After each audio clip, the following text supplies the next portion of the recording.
मुझे लग गया है कि जब तक प्राणों की आहुति नहीं दी जाएगी शायद आरबीआई के कान नहीं खड़े होंगे। मैं आमरण अनशन के लिए आ रहा हूं मुंबई, मैं आ रहा हूं। त्राही त्राही मच रहा है, लोग कोरोना जैसे वैश्विक बीमारी से जूझ रहे हैं, लोगों का व्यापार खत्म हो चुका है, बिजनेस नहीं है, आमदनी नहीं है, खर्चे ही खर्चे हैं और हम अपने पैसों को भी नहीं यूज कर पा रहे हैं।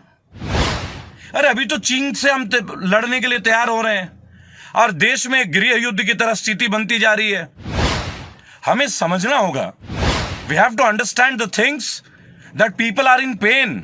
निर्मला जी, एक बात आपसे कहना चाहूंगा, कितना कष्ट का विषय है कि हमारे अपने पैसे बैंक में है, अपने पैसे। ये नहीं कि हम कोई लोन ले रहे हो, ये नहीं कि हम कोई क्रेडिट मांग रहे हो, उधार मांग रहे हो, अपने पैसे की निकासी भी हम नहीं कर पा रहे हैं। कि देखिए, पार्टी चाहे कोई भी हो, चाहे मैं हूं चाहे आप हो, कोई भी किसी भी पार्टी में यकीन करें या ना करें, असली बात यह होती है कि हम सत्य के लिए आवाज उठाएं। क्या हम सत्य के साथ हैं? Punjab and Maharashtra cooperative bank घोटाले के ऊपर जो अभी हाल फिलहाल में मैंने अपनी आवाज उठाई थी, आप लोगों की उपस्थिति में, आप लोगों के सानिध्य से और आप लोगों के आशीर्वाद से ऐसा प्रतीत हो रहा है कि ये एक बहुत बड़ा जन आंदोलन का रूप लेने वाला है। अब इन्होंने क्या करा, 6 महीने और एक्सटेंड कर दिया। मेरे प्यारे देशवासियों, और आज मैं एक बात और बोलूंगा अपने साथी भाइयों बहनों को, जितने भी रेबल साथी मेरे साथ हैं, कि आज के पश्चात मैं कभी किसी को अंधभक्त नहीं बोलूंगा। मैंने कुछ विचार किया अपने मन में, रात बैठा हुआ था तो मन में ख्याल आया कि आखिर हम अंधभक्त क्यों बोल रहे हैं? ये भी तो हमारे भाई हैं। जरूरत है तो इनके अंदर भी एक दृष्टि को पहुंचाने की, एक सोच को पहुंचाने की कि कहां हम और ये अलग हो रहे हैं, ये हमें पहुंचाना पड़ेगा। क्योंकि विभिन्न पार्टियों के लोग यही तो करते हैं, लोगों को अलग कर देते हैं। किसी को चमचा कह दिया जाता है, किसी को अंधभक्त। तो मेरे साथियों और बीजेपी के भी मेरे जितने भी मित्र हैं और समस्त कार्यकर्ता, मैं आप लोगों से एक अनुरोध करूंगा कि देखिए, पार्टी चाहे कोई भी हो, चाहे मैं हूं चाहे आप हो, कोई भी किसी भी पार्टी में यकीन करें या ना करें, असली बात यह होती है कि हम सत्य के लिए आवाज उठाएं। क्या हम सत्य के साथ हैं? सम्मान मैं आपका करता हूं, ऐसा नहीं है, मैं प्रश्न करता हूं, लेकिन मैं ऐसा नहीं कि किसी का सम्मान करता हूं। आप लोग देश के वरिष्ठ पदों में हैं तो मेरी ये जिम्मेदारी बनती है कि मैं आप लोगों का भी सम्मान करूं। पर मेरा दिल दुखता है, मुझे कष्ट पहुंचता है जब मैं देखता हूं कि इतने सारे लोग ग्रसित हैं। आप ये देखिए कि Punjab and Maharashtra cooperative bank के जो लोग हैं, आपने फिर उन्हें आरबीआई के माध्यम से 6 महीने की तिथि और बढ़ा दी। माननीय सीतारमण जी, निर्मला जी, एक बात आपसे कहना चाहूंगा, कितना कष्ट का विषय है कि हमारे अपने पैसे बैंक में है, अपने पैसे। ये नहीं कि हम कोई लोन ले रहे हो, ये नहीं कि हम कोई क्रेडिट मांग रहे हो, उधार मांग रहे हो, अपने पैसे की निकासी भी हम नहीं कर पा रहे हैं। आप ये बताएं, किसी की किस्तों का मसला है, किसी के घर में शादी का मसला है, कोई बीमार का मसला है, कोई शारीरिक रूप से विकलांग है, आपने मेरे पिछले वीडियो में देखा होगा। क्या ये उचित है जो इतना कष्ट लोगों को दिया जा रहा है? क्या ये उचित है? मैं भाजपा के सारे कार्यकर्ताओं को हाथ जोड़ के एक बात पूछना चाहूंगा, भाइयों और बहनों, आप लोग भी हमारी तरह ही देशवासी हैं, मेरे साथ के लोग हैं आप, मैं भी आपके बीच ही पला बड़ा हूं। आखिर मैं रेबल क्यों बना और इतने लाखों रेबल क्यों बन रहे हैं, ये तो सोचें आप एक बार। मेरे भाजपा के भी जितने भी संगठन के लोग हैं, आरएसएस के लोग हैं, एक बार आप सोच के देखें कि हमारी लड़ाई, हमारी जंग किससे है? क्या हम अपने भाइयों से लड़ेंगे? अरे अभी तो चीन से हम लड़ने के लिए तैयार हो रहे हैं और देश में गृह युद्ध की तरह स्थिति बनती जा रही है। हमें समझना होगा, we have to understand the things that people are in pain. I will request all the ministries, I will request the central governance of BJP. I will request Honorable Prime Minister Mr. Narendra Singh Modi. I will request our Defense Minister Shri Rajnath Singh. I will request our Home Minister Shri Amit Shah ji and our Finance Minister Nirmala Sitharaman ji. You people have to understand one thing, that people are suffering with lot of pain. People are not able to take their money out of their own banks. हम कहां पे जाएंगे, हम कहां जाएंगे? अपनी शिकायत, हम अपना दर्द हम किसको दिखाएंगे? आखिर आप ही लोग तो हैं, आज आप शासन में, प्रशासन में, हम किससे जाएंगे? मैडम आप बताइए निर्मला जी, अगर मैं आपसे प्रश्न ना करूं तो मैं किससे प्रश्न करूं? मेरा प्रश्न करना कहां गलत है मैम? इतने करोड़ों लोग आज सफर कर रहे हैं मैम, वित्तीय तौर पे क्राइसिस है, उनके बच्चों को समस्या हो रही है, लोग कष्ट के दौर से भुगत रहे हैं। अगर हम ये भी ना समझे तो कितना बड़ा कष्ट का विषय आप समझें। और इसी के लिए मैं आवाज उठा रहा हूं मैम। मैं विनती करूंगा आपसे, देखिए इस मंच के माध्यम से मैं आपसे विनती करता हूं निर्मला जी, इस तरह 6-6 महीने करके लोगों का जान के साथ खिलवाड़ ना करें। 28 जान जा चुकी थी, परसों एक और मृत्यु को प्राप्त हुए हैं। आप देखिए लोग बेड पे हैं, लोग बीमार हैं मैम, अपने पैसे नहीं निकाल पा रहे मैम। इसमें तो कोई जाति की बात नहीं, इसमें तो कोई हिंदू मुसलमान की बात नहीं है। त्राही त्राही मच रहा है, लोग कोरोना जैसे वैश्विक बीमारी से जूझ रहे हैं, लोगों का व्यापार खत्म हो चुका है, बिजनेस नहीं है, आमदनी नहीं है, खर्चे ही खर्चे हैं, और हम अपने पैसों को भी नहीं यूज कर पा रहे हैं। मैं इस मंच के माध्यम से एक बात कहना चाहूंगा आप सभी को कि मैं निर्मला सीतारमण जी से आग्रह करता हूं कि मैम आप इसका समाधान इस तरह नहीं कि 6-6 महीने करें, अन्यथा अब मैं आमरण अनशन के लिए आने वाला हूं मैम। मेरे बीजेपी के साथियों, भाइयों बहनों, आप कहते हो ना कि केवल मैं फोन पे बोलता हूं या मैं मीडिया में बोलता हूं। कितने बड़े बड़े घोटाले हैं, लोगों के साथ कितना अन्याय हो रहा है।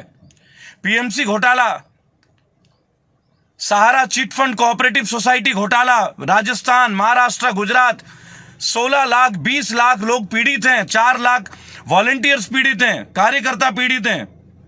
पैसे दे के गरीब गरीब लोग कितने दुखी हैं। मैं आमरण अनशन के लिए आ रहा हूं मुंबई, मैं आ रहा हूं। मुझे लग गया है कि जब तक प्राणों की आहुति नहीं दी जाएगी, शायद आरबीआई के कान नहीं खड़े होंगे। शायद हमारे वित्त मंत्री तभी देख पाएंगे जब एक और बेटे की लाश उन्हें दिखेगी। माननीय निर्मला सीतारमण जी, मैं नहीं जानता वो दिन कब होगा जब मेरी और आपकी मुलाकात होगी, लेकिन मैं आ रहा हूं मुंबई, मैं मुंबई आ रहा हूं और मैं आके आमरण अनशन करूंगा। अगर आपने अपने इस बेटे की आवाज को सुनी, मैं अपने लिए कुछ नहीं मांगता मैम, मुझे अपने लिए कोई फेवर्स नहीं चाहिए आप में से किसी से, लेकिन ये जो लोग हैं ना मैम, जिन्होंने मुझे जिम्मेदारी दी है, पीएमसी के इतने सारे लाखों शेयर होल्डर, खातेधारक, अकाउंट होल्डर, इनका दर्द अब सहन नहीं होता। ऐसे कई मुद्दे और हैं, लेकिन फिलहाल पीएमसी लेके चला हूं तो पीएमसी को लेके चलूंगा।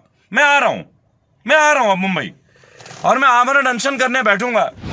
हाँ, मैं भी भावना में बहता हूं। जब चाइना के द्वारा मेरे वीर सैनिक शहीद होते हैं, वीर गति को प्राप्त होते हैं, तो दिल मेरा भी रोता है। Even I am in pain. I am in pain because I love my soldiers. I love my army. And I can't see that my army people are losing their lives like this. I am ready to lose my life. I am ready to dedicate my life for these people who have been dedicating their lives for so many years for us. Hats off to these people.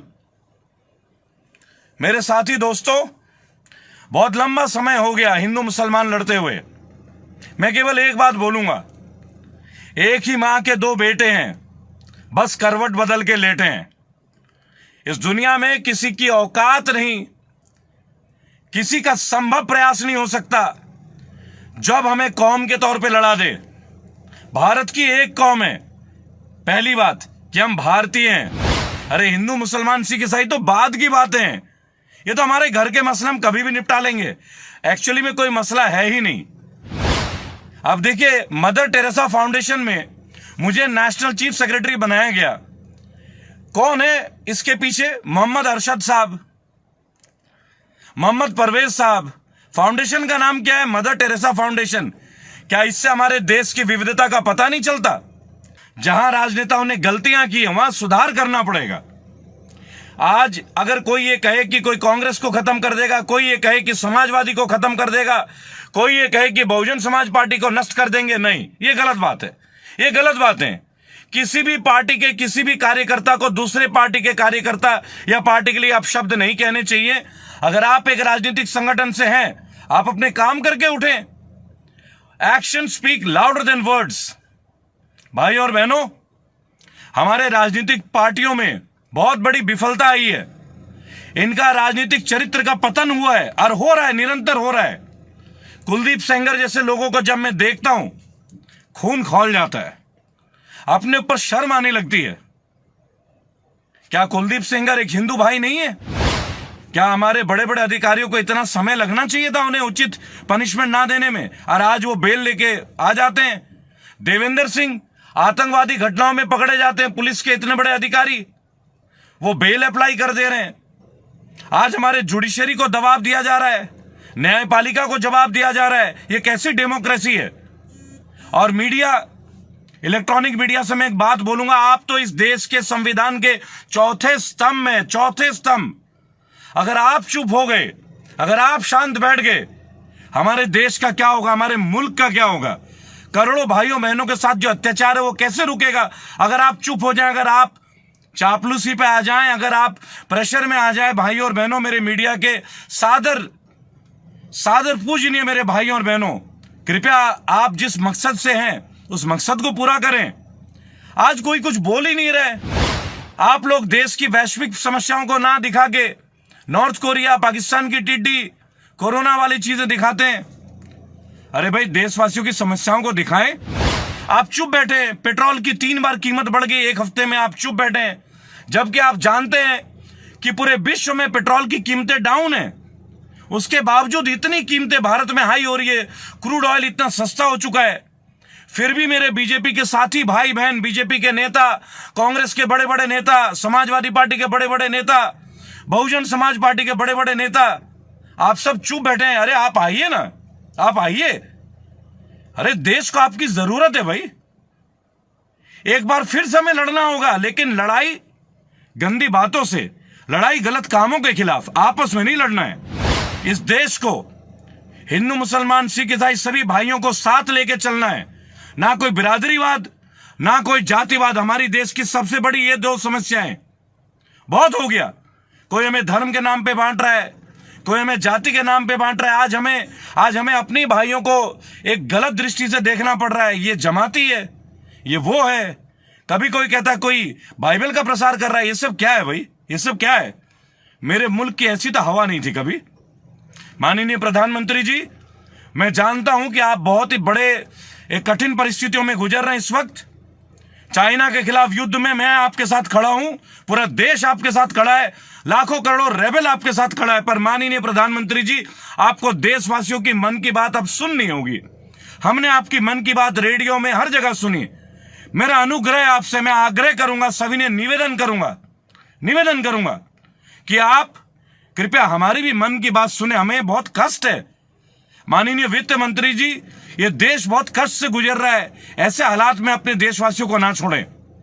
6-6 महीने करके आप moratorium दे रहे हैं, लोगों को कमाई का साधन नहीं है, कहीं प्रैक्टिकली कोई मदद नहीं मिल रही है जी, कहीं कोई नहीं। आपके जो लाखों करोड़ों जो पैकेज आपने बनाए ना मैडम, ये कागजों में ही सीमित हो गई है।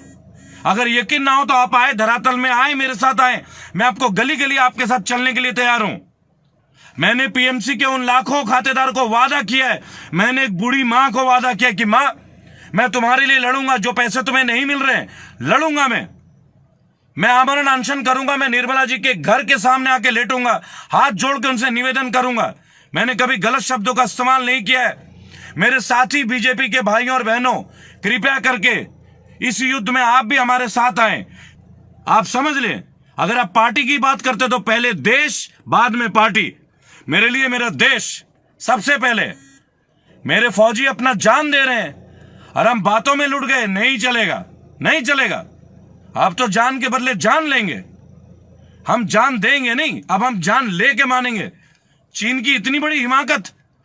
माननीय रक्षा मंत्री जी, इस दौर पे मैं आपके साथ हूं, लाखों करोड़ों रेबल्स आपके साथ हैं, लेकिन मैं एक बात आपसे कहूंगा, अपने देश के अंदर की समस्याओं को देखें, अवश्य देखें। बहुत बड़ा अनदेखी किया जा रहा है, लोगों की भावनाओं को ठेस पहुंचाया जा रहा है। आप इस तरीके से, माननीय पेट्रोल मिनिस्टर साहब, इतनी महंगी आप पेट्रोल कर दे रहे हैं जैसे कि डायमंड होने जा रहा हो। अब तो 100 रुपए के आसपास पहुंचने वाला है। ये आप क्या कर रहे हैं सर? ये आप क्या कर रहे हैं? लोगों के पास कमाई नहीं, आप कीमतों में कीमत बढ़ाए जा रहे हैं। क्या ये देशभक्ति की भावना शो करता है? क्या आपने अपनी पार्टी बीजेपी ने, जब आपने कहा था, आपने मनमोहन सिंह जी के ऊपर, हमारे माननीय प्रधानमंत्री जी के ऊपर इतनी टिप्पणियां करी, देहाती औरत कह दिया, मैंने माननीय प्रधानमंत्री श्री नरेंद्र मोदी जी के भाषण सुने थे कि पेट्रोल के दाम घटे क्या। मित्रों, अब आप चुप बैठे हैं। प्रधानमंत्री साहब, आपके राज्य में इतनी कीमतें बढ़ी जा रही हैं, आप फिर भी नहीं देख रहे हैं। भाई और बहनों, मैं आमरण अनशन के लिए आ रहा हूं और प्राण रहे ना रहे पर जज्बा कायम रहेगा। जय हिंद, जय भारत।